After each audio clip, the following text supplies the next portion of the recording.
السلام علیکم۔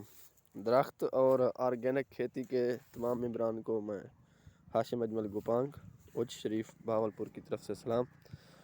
یہ جناب ماشاءاللہ ہمارے مٹھے کا باغ ہے۔ اس میں آج ہم محترم امتیاز حسین پنجوتا صاحب اور تمام گروپ ممبران کی مشاورت سے ملچنگ کر رہے ہیں۔ یہ چاولوں کی پرالی ہے، یہ پہلے تھوڑی تھوڑی گوڈی کی ہے۔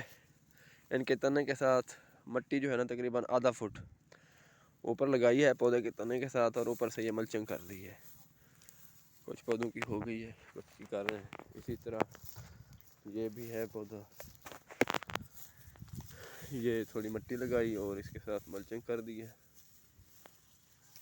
اسی طرح یہ پودا بھی ہے، اس میں تھوڑا سا گوبر بھی مکس ہے، کچھ نیو کچھ پرانا، اور پودوں کی باقیات ہیں، کچھ کپاس کی، کچھ چاول کی، اس طرح گھر کا جانوروں کے گھاس کی کچھ باقیات بھی یہ ساری پودوں کے تنوں کے ساتھ لگا رہے ہیں تاکہ ٹمپریچر مینٹین رہے، پودے سٹریس سے باہر نکلیں اور اچھی گروتھ کریں۔ ان کو تقریباً 8 مہینے ہو گئے لگائے ہوئے یہ والے۔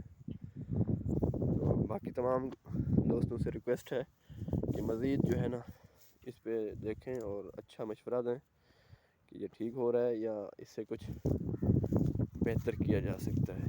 یہ آم کا پودا ہے، اس کا بھی اسی طرح تنے کے ساتھ تھوڑی مٹی لگائی ہے، اور یہ جو ہے نا اوپر پودوں کی باقیات اور پرالی وغیرہ کی ملچنگ کر دی ہے۔ بہت شکریہ سر۔